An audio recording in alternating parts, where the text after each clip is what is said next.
Hi guys, I am Neha and welcome back to my YouTube channel Neha in Europe. अगर आप भी spouse visa के through India से Germany आने की प्लानिंग कर रहे हैं या फिर आपका वीज़ा भी प्रोसेस में है और डॉक्यूमेंट्स या टाइमलाइन को लेकर आप भी कंफ्यूज हैं या फिर टेंशन में हैं, तो आई थिंक आप ये वीडियो एंड तक ज़रूर देखिए। फैमिली रियूनियन वीज़ा के प्रोसेस सिर्फ पेपर वर्क तक ही लिमिटेड नहीं होता है, ये इमोशनली और मेंटली भी काफ़ी चैलेंजिंग होता है। लेकिन अगर आप थोड़ा पेशेंस रखें और सारे स्टेप्स को क्लियरली फॉलो करें तो ट्रस्ट मी गाइस, ये प्रोसेस इतना भी टफ नहीं होता है जितना हमें स्टार्टिंग में लगता है। तो सबसे पहले बात करते हैं कि what is spouse visa. I know कि बहुत सारे लोगों को पहले से ही पता होगा कि स्पाउस वीज़ा और फैमिली रियूनियन वीज़ा क्या है, तो let me give you short overview about it. तो गाइज, ये एक लॉन्ग टर्म वीज़ा होता है जिसमें अगर आपके स्पाउस या पार्टनर जर्मनी में रह रहे हैं और आप उनके साथ वहाँ जाकर सेटल होना चाहते हैं, तो आप इस वीज़ा के थ्रू अप्लाई कर सकते हैं और उनके साथ वहाँ जाकर सेटल हो सकते हैं। एंड इस वीज़ा की सबसे अच्छी बात ये है कि इस वीज़ा के थ्रू ना सिर्फ आप अपने स्पाउस को जर्मनी में ज्वाइन कर सकते हैं, बल्कि आप जॉब भी कर सकते हैं, क्योंकि ये वीज़ा देता है आपको फुल राइट्स ऑफ एम्प्लॉयमेंट। तो चलिए देखते हैं कि स्पाउस वीज़ा को अप्लाई करने के लिए आपको कौन कौन से डॉक्यूमेंट्स की ज़रूरत होती है। तो फर्स्ट आपको चाहिए होगा आपका वैलिड पासपोर्ट। आपका जो पासपोर्ट है वो एटलीस्ट 6 मंथ तक वैलिड होना चाहिए और पासपोर्ट में एटलीस्ट 2 मिनिमम ब्लैंक पेजेस होने चाहिए for your stamping purpose. Then आपको चाहिए होगा आपका application form, declaration form, then contact information form and additional questionnaire form. इन फॉर्म्स का जो लिंक है मैं आपको डिस्क्रिप्शन बॉक्स में दे दूंगी, तो आप वहाँ पे जाके चेक कर सकते हैं। देन आपको चाहिए होगी आपके और आपके स्पाउस के पासपोर्ट की first and last copies. Then आपको चाहिए proof of marriage. Proof of marriage में आपको लेके जाना है marriage registration certificate, then priest certificate and आपकी जो शादी में मेजर रिचुअल्स हुए हैं उसकी कुछ पिक्चर्स आप अपने साथ कैरी कर सकते हैं। फॉर एग्जांपल फेरास, कन्यादान, देन जयमाला एक्सचेंज एक्सेट्रा। देन आपको चाहिए होगा आपका birth certificate, 10th passing certificate, आपके आधार कार्ड की photo copy and 2 passport size biometric photo जिनका बैकग्राउंड वाइट या फिर लाइट ग्रे होना चाहिए। एंड देन लास्ट में आपको चाहिए होगी आपकी वीज़ा फीस। वैसे तो आप वीज़ा फीस के लिए डिमांड ड्राफ्ट भी लेके जा सकते हैं, बट आई वुड सजेस्ट कि आप इनफ कैश लेके जाएं अपने साथ। तो चलिए जानते हैं अपॉइंटमेंट बुक करने का प्रोसेस, क्योंकि ये प्रोसेस बहुत टफ होता है। अपॉइंटमेंट लेना इज सच अ टास्क, अगर आप दिल्ली से हैं तो अपॉइंटमेंट आप 2 तरीके से बुक कर सकते हैं। फर्स्ट, या तो आप वीएफएस की साइट पे जाके बुक कर सकते हैं या फिर आप सीधा जर्मन एम्बेसी की साइट पे जाके बुक कर सकते हैं। तो जब मैं अपना अपॉइंटमेंट बुक कर रही थी तो आई सॉ कि वहाँ पर वीएफएस साइट पर आपकी जो फैमिली रियूनिफिकेशन वीज़ा है वो कैटेगरी ही अवेलेबल नहीं है। तो आई वुड सजेस्ट कि आप सीधा जर्मन एम्बेसी की साइट पर जाएं। वहाँ पर आपको एक कॉन्टैक्ट फॉर्म होगा, उस कॉन्टैक्ट फॉर्म को आप फिल करके आपको एक मेल आएगा जिसमें लिखा होगा कि आप एक वेट लिस्ट में ऐड हो चुके हैं। देन विद इन 1 और 2 वीक्स में आपको एक दूसरा मेल आएगा अपॉइंटमेंट स्लॉट बुक करने का। उस मेल में एक लिंक होगा जिस लिंक पे जाकर आप अपने अकॉर्डिंग अपनी डेट एंड टाइम सेलेक्ट कर सकते हैं एंड आप अपना स्लॉट बुक कर सकते हैं। तो अगेन गाइस, आप अपना अपॉइंटमेंट डेट सेलेक्ट करने से पहले एक चीज़ का ध्यान ज़रूर रखें कि आप जो भी डेट सेलेक्ट कर रहे हैं उस डेट से पहले आप अपने सारे डॉक्यूमेंट्स कंप्लीट कर सकें, क्योंकि अगर आपका एक भी डॉक्यूमेंट मिसिंग होगा तो आपकी एप्लीकेशन सबमिट नहीं होगी एंड देन आपको दोबारा से अपॉइंटमेंट लेना पड़ेगा, जो कि बहुत ज़्यादा ही टफ टास्क है। And guys, I would suggest you कि आप डॉक्यूमेंट्स के एटलीस्ट 3 सेट ज़रूर बना के लेके जाएं एंड सेट्स में जो आपके डॉक्यूमेंट्स हैं वो सेम ऑर्डर में अरेंज होने चाहिए जैसे कि चेकलिस्ट में मेंशन है। तो गाइस, इस वीडियो के एंड में मैं आपके साथ शेयर करूंगी कुछ प्रो टिप्स जो आपके लिए हेल्पफुल हो सकती हैं। तो अपॉइंटमेंट स्लॉट बुक हो जाने के बाद आपके पास एक अपॉइंटमेंट लेटर आएगा आपकी मेल आईडी पर। उस अपॉइंटमेंट लेटर के अंदर आपको अपॉइंटमेंट सेंटर मेंशन होगा एंड अपॉइंटमेंट सेंटर आपका कुछ भी हो सकता है, या तो वीएफएस ऑफिस होगा या फिर वो जर्मन एम्बेसी होगा।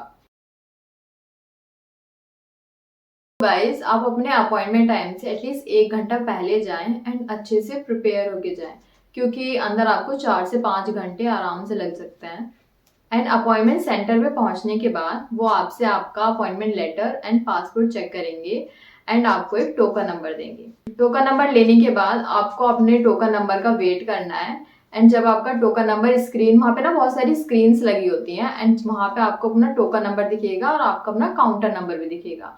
तो जब आपको अपना काउंटर नंबर मिल जाएगा तो आपको उस काउंटर पे जाके अपने सारे डॉक्यूमेंट सबमिट करने हैं एंड आपको अपनी वीज़ा फीस सबमिट करनी होगी।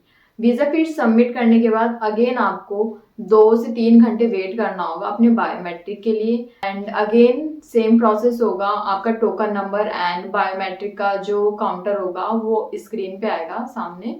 आपको अपने बायोमेट्रिक काउंटर पे जाना है, आपको अपने थंब इम्प्रेशंस देने हैं and that's it. And guys, biometric होने के बाद वो आपके कुछ ओरिजिनल डॉक्यूमेंट्स भी रख लेते हैं। जैसे कि मेरे केस में उन्होंने मेरा birth certificate and 10th passing certificate and marriage registration certificate अपने पास रख लिया था एंड मेरा पासपोर्ट रिटर्न कर दिया था। बट कुछ केसेस में वो पासपोर्ट भी रख लेते हैं एंड इसमें कुछ घबराने की बात नहीं होती है। ये आपके सारे जो ओरिजिनल डॉक्यूमेंट्स होते हैं विद इन 1 और 2 वीक्स में आपके घर पे पोस्ट कर देते हैं एंड उस दिन आपको वीज़ा फीस की जो रिसिप्ट मिलेगी वो आप संभाल के रख सकते हैं। तो गाइस, अगर आपका अपॉइंटमेंट सेंटर एम्बेसी पड़ता है तो वो लोग थोड़े से स्ट्रिक्ट होते हैं। तो आई वुड सजेस्ट कि आप डिसेंट फॉर्मल ड्रेसअप होके जाएं एंड आप अपने अपॉइंटमेंट टाइम से कम 1 घंटा पहले पहुंचे, क्योंकि अगर आप वहाँ पर थोड़े से भी लेट हो जाते हैं तो वो लोग आपको एम्बेसी के अंदर जाने नहीं देंगे और आई थिंक आपको फिर दोबारा से अपॉइंटमेंट लेना पड़ सकता है। तो इसलिए आई वुड सजेस्ट कि आप वहाँ पर 1 घंटा पहले पहुँचे एंड वहाँ पर पहुँचने के बाद वो लोग आपकी गेट पर आपका अपॉइंटमेंट लेटर चेक करते हैं एंड आपका पासपोर्ट चेक करते हैं एंड अगर आप अपने साथ कोई इलेक्ट्रॉनिक गैजेट लेके जा रहे हैं तो वो इलेक्ट्रॉनिक गैजेट्स को अंदर नहीं ले जाने देते, वो उसे गेट पर ही रखवा देता है। एम्बेसी के अंदर आप अपने साथ सिर्फ आपके अपने डॉक्यूमेंट्स एंड वीज़ा फीस ही लेके जा सकते हैं and while submitting your documents आप थोड़ा मेंटली प्रिपेयर होके जाएं, क्योंकि वहाँ पर वो लोग आपसे आपके डॉक्यूमेंट से रिलेटेड, स्पाउस एंड मैरिज से रिलेटेड कुछ क्रॉस क्वेश्चन भी पूछ सकते हैं एंड अगर उन्हें कुछ मिसमैच लगता है इस दौरान तो वो आपका जो वीज़ा एप्लीकेशन है उसको वेरिफिकेशन के लिए डाल सकते हैं या फिर रिजेक्ट भी कर सकते हैं। तो आप उनके जो भी क्वेश्चंस होते हैं कामली आंसर करें। तो गाइस, अब आपने अपनी तरफ से सारा काम कर दिया है, अब आपको सिर्फ वेट करना है, क्योंकि इस प्रोसेस में एटलीस्ट 3 से 6 महीने लग ही जाते हैं एंड क्योंकि इस दौरान उनको आपके जो डॉक्यूमेंट्स हैं वो इंडिया में भी वेरीफाई करने होते हैं, देन इंडिया से वेरिफिकेशन के बाद वो जर्मनी में भी वेरीफाई करते हैं एंड अगर उन्हें इस दौरान कुछ भी डॉक्यूमेंट मिसिंग लगता है तो वो आपको आपकी मेल आईडी पर भेज देंगे एंड इसलिए मैं सजेस्ट करूंगी कि इस दौरान आप अपने मेल्स रेगुलरली चेक करते रहें। और आई नो कि ये प्रोसेस कितना टाइम टेकिंग होता है, मेंटली इमोशनली भी थोड़ा टफ होता है। आपके पास अब जो भी टाइम है उसमें इंजॉय करें, अपनी फैमिली मेम्बर्स के साथ टाइम स्पेंड करें, शॉपिंग करें, अपनी पैकिंग पे फोकस करें। जस्ट थोड़ा सा पेशेंस की ज़रूरत होती है इसमें एंड रेगुलरली मेल चेक करते रहें। तो गाइज, अगर आपको 1 से 1.5 महीने के भीतर डॉक्यूमेंट वेरिफिकेशन से रिलेटेड कोई भी मेल आता है तो इसका मतलब है कि आपकी जो वीज़ा एप्लीकेशन है वो मैरिज वेरिफिकेशन में जा चुकी है एंड इसके लिए आपको 40 से 50 हज़ार तक का ह्यूज अमाउंट पे करना पड़ सकता है एंड आपकी जो वीज़ा एप्लीकेशन का प्रोसेस है वो 2 से 3 महीने और एक्सटेंड हो गया है। अगर आप जानना चाहते हैं कि मैरिज वेरिफिकेशन प्रोसेस में कितना टाइम लगता है और क्या क्या डॉक्यूमेंट्स लगते हैं तो आप मुझे कमेंट सेक्शन में कमेंट ज़रूर करें, मैं इस पर भी फुल डिटेल्स आपके साथ शेयर करूंगी। तो गाइस, इंडिया में सारे डॉक्यूमेंट्स वेरीफाई होने के बाद वो आपके जो डॉक्यूमेंट्स हैं वो जर्मनी भेजते हैं एंड जर्मनी में भी वो आपके स्पाउस से कुछ एक्स्ट्रा डॉक्यूमेंट्स मांग सकते हैं, जैसे कि आपके स्पाउस की लास्ट 3 मंथ्स की पे स्लिप, जिस घर में आपके स्पाउस रहते हैं उस घर का रेंट एग्रीमेंट, आपके स्पाउस का वर्क कॉन्ट्रैक्ट एंड आपके स्पाउस का रेजिडेंस परमिट भी। तो गाइस, सारे डॉक्यूमेंट्स वेरीफाई होने के बाद आपको एक मेल आएगा अगर डॉक्यूमेंट सबमिशन के दौरान उन्होंने आपका पासपोर्ट पहले ही रख लिया था तो आपको मेल आएगा कि आपका जो पासपोर्ट है वो ऑलरेडी स्टैम्प होके डिस्पैच कर दिया गया है। बट अगर उन्होंने आपका पासपोर्ट उस टाइम पे रिटर्न कर दिया था तो वो आपको मेल करेंगे कि आप अपना पासपोर्ट लेके वीएफएस ऑफिस जाएं एंड पासपोर्ट के साथ साथ वो आपसे आपका ट्रैवल इंश्योरेंस भी लेंगे एंड आपसे आपकी ट्रैवल की जो है डेट है वो भी पूछेंगे। तो बस उस दिन आपको कुछ नहीं, अपना वीएफएस ऑफिस जाना है एंड अपना पासपोर्ट सबमिट करना है, ट्रैवल इंश्योरेंस सबमिट करना है एंड आपका पासपोर्ट स्टैम्प करने के बाद वो आपका जो पासपोर्ट है वो आपके घर पे पार्सल कर देंगे। दैट्स इट, कॉन्ग्रेचुलेशंस, आपका जो वीजा का प्रोसेस है वो कंप्लीट हो गया है। तो गाइज आई नो कि इस कंप्लीट प्रोसेस में कितने ज्यादा पेशेंस की जरूरत होती है। तो जैसे ही मैंने वीडियो के स्टार्टिंग में आप सब लोगों के साथ शेयर किया था कि वीडियो के एंड में मैं आप लोगों के साथ एक प्रो टिप जरूर शेयर करूंगी, तो अब हम लोग आ चुके हैं इस वीडियो के एंड में। तो यहाँ पे मैं आपके साथ अपनी प्रो टिप शेयर करना चाहती हूँ। फर्स्ट, आप अपने मैरिज के सारे बिल्स संभाल के रखें। सेकेंड, आप अपने पंडित का आधार कार्ड भी ले सकते हैं। And the next step is venue certificate. आप अगर बनवा सकते हैं तो आप अपना वेन्यू सर्टिफिकेट भी बनवा लें। वेन्यू सर्टिफिकेट इज कि जहां भी आप शादी कर रहे हैं उसके ओनर से आप एक सर्टिफिकेट बनवा सकते हैं। एंड अगर आप जानना चाहते हैं कि इस सर्टिफिकेट का कंटेंट एंड फॉर्मेट क्या होता है तो आप मुझे कमेंट सेक्शन में कमेंट कर सकते हैं, मैं आपके साथ इस सर्टिफिकेट की डिटेल्स शेयर कर दूंगी।